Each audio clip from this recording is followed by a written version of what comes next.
Halo teman-teman, berjumpa lagi dengan Mimin Ampera Coding di sini.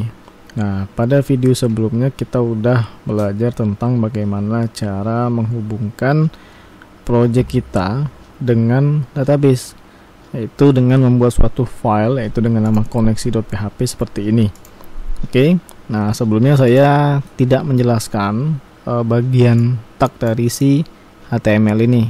Jadi pada video kali ini saya akan membahas tentang tag HTML yang akan sering kita gunakan dalam membuat suatu project ataupun aplikasi berbasis website. Nah, bagi teman-teman yang mungkin perlu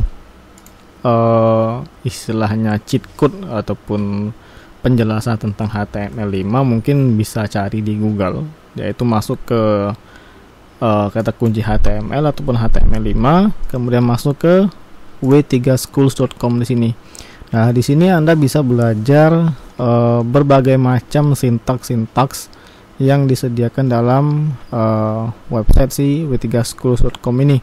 Bahkan dengan bahasa lain pun dia juga menyediakan seperti CSS, JavaScript, SQL, Python, PHP dan seterusnya. Nah, kurang lebih di sini cukup lengkap istilahnya untuk contekan kalau kita perlu sesuatu yang karena dalam membuat suatu aplikasi kita tidak perlu hafal semua, nanti akan lambat laun kita paham sendiri. Jadi tidak perlu dihafalkan, nanti kita akan paham sendiri dengan seringnya kita melakukan coding sendiri dalam membuat suatu aplikasi. Contoh misalkan teman-teman ingin menampilkan data dalam format tabel yang nanti kita akan gunakan dalam project ini. Contoh nih, di bagian HTML tables kita bisa lihat di bagian w3schools.com ini sudah disediakan contohnya.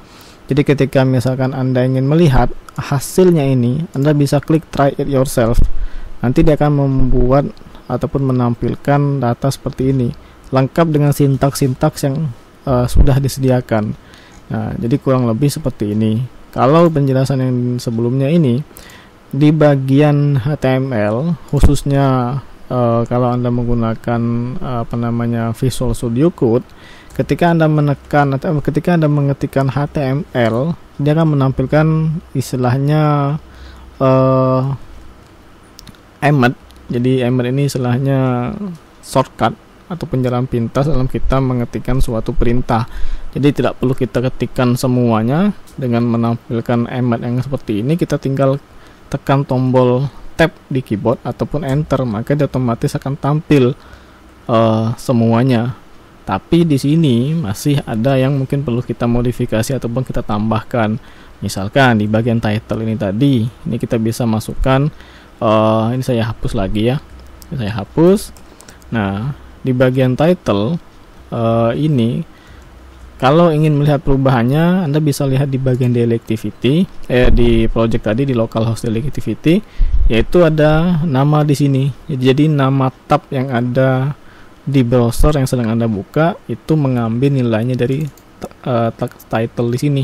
Kalau Anda ganti menjadi activity saja, simpan, kemudian di refresh, maka dia akan otomatis berubah juga. Ketika Anda klik kanan, view page source, maka dia akan tampil seperti ini. Oke, jadi bisa Anda langsung lihat source code-nya kalau dalam HTML. Oke, nah kemudian HTML lang di sini, doctype HTML menyatakan bahwa dokumen ataupun file yang ditampilkan itu dalam format HTML. Sedangkan di bawahnya HTML lang ini istilahnya language ataupun bahasa, menyatakan bahwa dalam bahasa Inggris. Kemudian ini sintaks ataupun tag ataupun penanda istilahnya. Kalau saya sering bisa katakan head ini istilahnya kepala. Jadi kepala dari suatu halaman website itu ditandai dengan tag head ini. Nah, isinya macam-macam, ada tag meta charset, kemudian ada meta name, bla bla bla. Ini nanti banyak. Kalau misalkan Anda mau lihat, bisa dicari di Google dengan nama meta tag HTML. Nah, di sini di bagian WSchool pun dia sudah menyediakan contoh-contoh atributnya. Ada charset, ada konten, HTTP, name dan seterusnya. Bahkan untuk SEO pun itu juga ada nanti. Mungkin ada di video tersendiri akan saya bahas untuk meta tag dalam hal urusan SEO. Nah, SEO itu nanti terbagi tergantung dengan si sosmed yang kita gunakan, misalkan Facebook, kemudian Twitter, Instagram, itu nanti mempunyai tag metanya tersendiri. Nah, kembali lagi ke dalam project yang akan kita buat di sini. Setelah ke bagian head itu ada namanya body ataupun badan.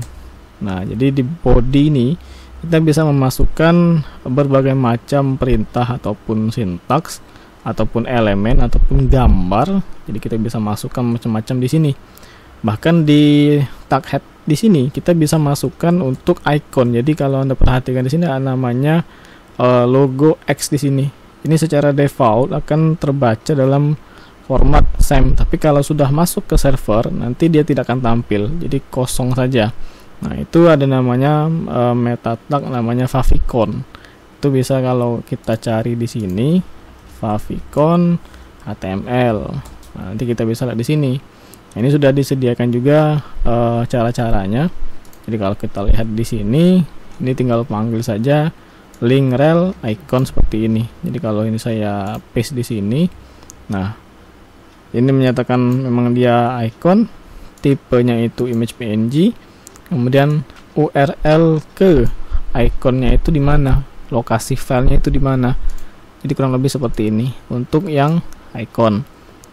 Oke, kemudian setelah kita membuat suatu tag dalam HTML itu perlu tag pembuka dan penutup. Contohnya tadi di bagian PHP ada yang namanya tag pembuka seperti ini, yaitu tanda kiri, tanda tanya ataupun simbol tanda tanya PHP, kemudian ditutup dengan simbol tanda tanya arah ke kanan.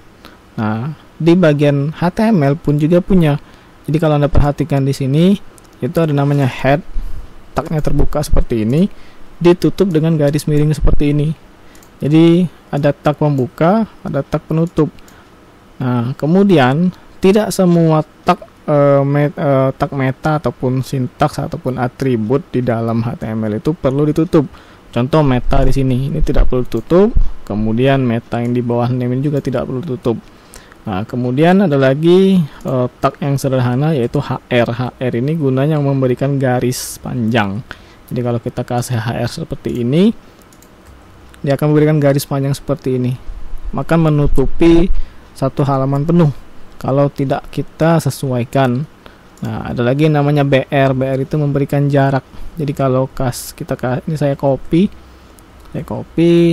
Nah, ini saya kasih yang namanya itu BR ya. BR, saya simpan. Nah, dia mempunyai jarak. Tapi kalau saya hapus di sini si BR-nya, dia akan naik. Jadi kurang lebih seperti itu untuk sintaks-sintaks ataupun atribut yang ada di dalam HTML.